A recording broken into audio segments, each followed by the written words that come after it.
ይውዬ ግን እንዴት እንደምወድሽ እኮ የኔ ቆንጆ ጌታ በጣም አባቴ ላድርግ። ምንሽም አሜሪካ አልመሰለኝም። አይኔ ቆንጆ ካለባበስሽ ምናምን ይለያሉ እኮ እዛ ያሉ ሴቶች። ምን ይለያሉ? ምን ልዩነት አለው? አሜሪካ የሚኖሩ ሴቶች፣ አውሮፓ የሚኖሩ ሴቶች፣ አረብ ሀገር የሚኖሩ ሴቶች ካለባበስ፣ ካነጋገር፣ ካመጋገብ፣ ከጥፍር አሰራር፣ የእግር ጥፍር አሰራር ምናምን ልዩነት አለው። እስቲ እግር እኔ ገና አልሰለጠንኩም፣ አዲስ እኮ ነኝ። እሱ እኮ ስሰለጥን አለመሰልጠንሽን ታውቂያለሽ። እሱ እኮ በሂደት እኮ ነው። እኔ እኮ ገና አዲስ እኮ ነኝ። እያደር ስሰለጥን ምናምን ንግግር ይቀየራል። እንግሊዝኛ በመሀል በመሀል ጣል አደርጋለሁ። አለባበሴ ይቀየራል ምናምን፣ ፀጉሬ ስታይል ይቀየራል። ለምሳሌ የምትባል ልጅ አለች፣ አሜሪካ ነው የምትኖረው። እግዚአብሔርን ነው የምልሽ። አሜሪካ የሚኖሩ ሴቶች በብዛት አውቃቸዋለሁ፣ አወራቸዋለሁ። የእሷ ግን ይለያል። የእግር ጥፍሮቿ፣ ሀቢቢ እኔ ገና አልሰለጠንኩም። ገና ልክ እስካሁን ድረስ ታአሊ ሩሂ ላይ ነኝ እኔ ገና። እሺ እግርሽ ላይ ያለው ሙጄሌ ለቋል አለቀቀም? ጥፍረ መጥምጥ ምናምን እየለቀቀ ነው አሁን። ምንም አይነት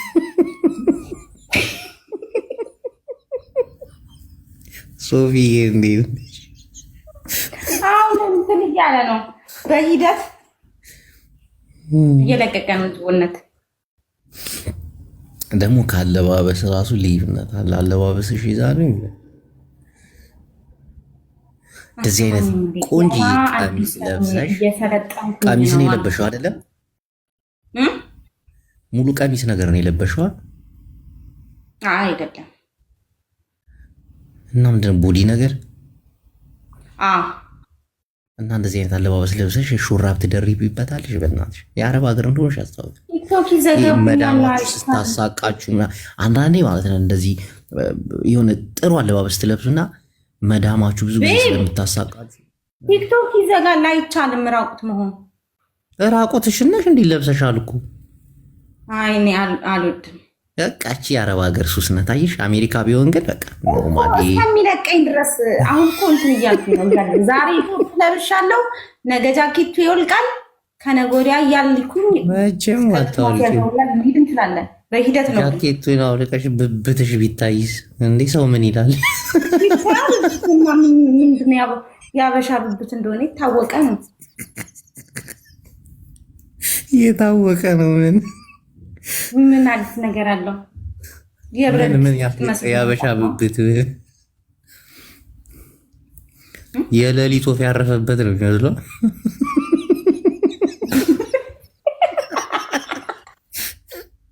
ከብብትሽ ላይ ብረሪ ብረሪ።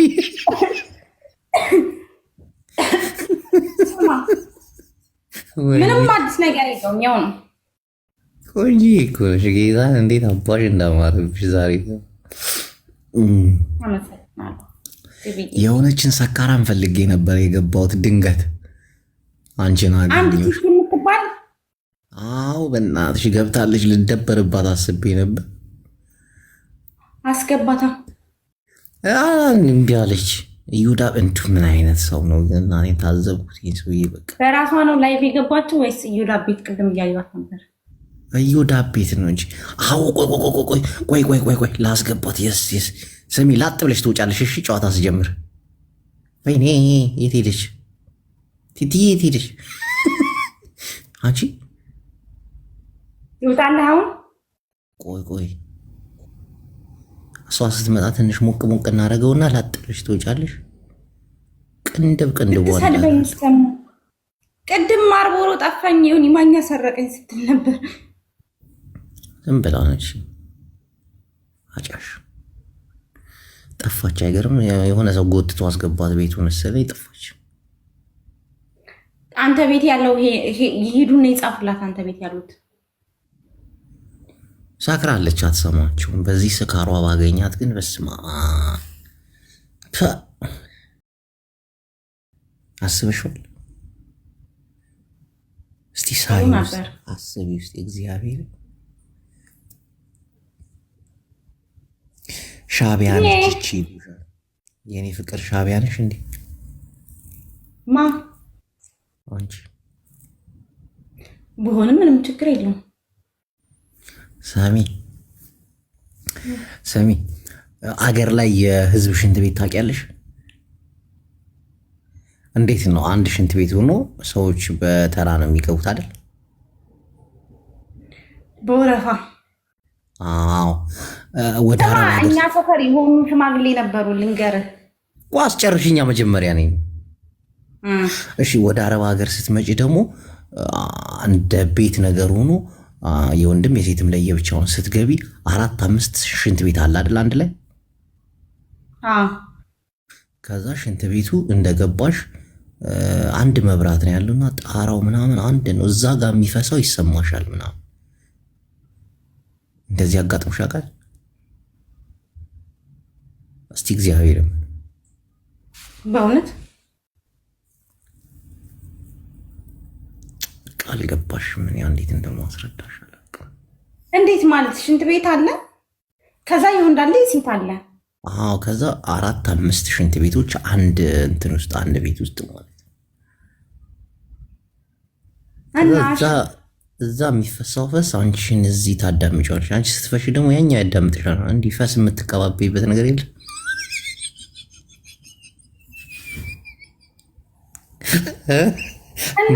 ከኔ ህይወት ጋር ምን አገናኘው?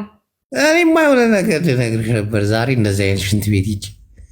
አንዱ ጓደኛዬ ገብቷል እዛኛው ሽንት ቤት። እኔ ደግሞ እዚህ እየተጠቀምኩ እና የፈሳው ፈስ አይደለም፣ ትልቅ ሰው ነው ደግሞ። እየሄድኩኝ እስቃለሁ፣ እግዚአብሔርን እየሄድኩኝ እስቃለሁ። ምን ሆነ? ከዛ ገባውና ቅድም ስፈሳ ሰምተኸኝ ነው እንዲህ አላለኝ። እኔ ራስ ነህ እኔ የፈሳው ጅቡ፣ የራስ ፈስ ነው ያሳቀ።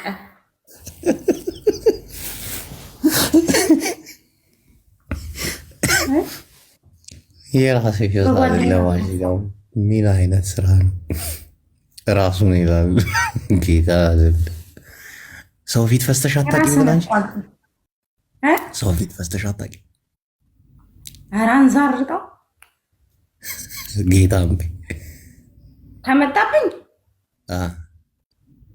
ሰማ እንዴ ድግስ ቤት ሄጄ ታክሲ ውስጥ ውጥር አረገኝ።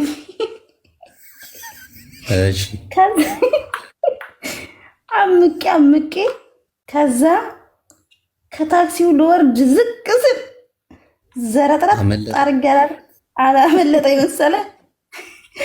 ካፈርኩ አይመልሰኝ። ሂሳቤን ሳልከፍል አሸቀጠጥኩት።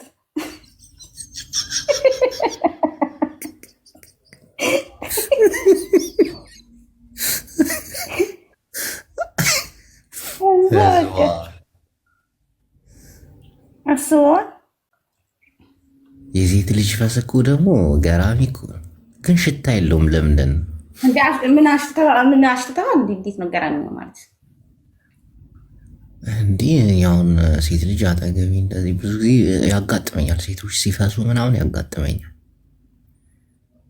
እና አሁን ፈስ እኮ ነውር አይደለም፣ ግን ነውር የሚሆነው አንዳንዴ በጣም ሰው የተሰበሰበበት ቦታ ምናምን ትፈሳኔ እንጂ እኔ አሁን ቤት ውስጥ ምናምን መብሳት ችግር የአየር እኮ ነው የሚያስጠላው። ይሄ የሚለው ፈስ ነው። ዘረት የሚለው እንኳ ችግር የለውም። ይህ ድምፅ የሌለው ፈስ የሚፈሷ ትፈሳለቻ እንዲች ሽል ብለው ተከባር ነው።